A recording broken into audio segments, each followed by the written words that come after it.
Panginoon, huwag mo akong pabayaan ngayon. Panginoon, maraming salamat sa bagong araw ngayon na nasa buhay ko. Maraming salamat sa mga bagong pagkakataon na kasama ng araw na ito.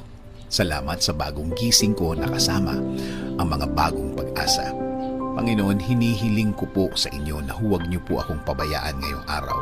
Huwag niyo po akong iwan. Huwag niyo po akong pabayaang mag-isa. Ayaw ko po, Lord, ng nag-iisa. Alam ko po na kapag kasama ko kayo, ang lahat ay magiging maayos.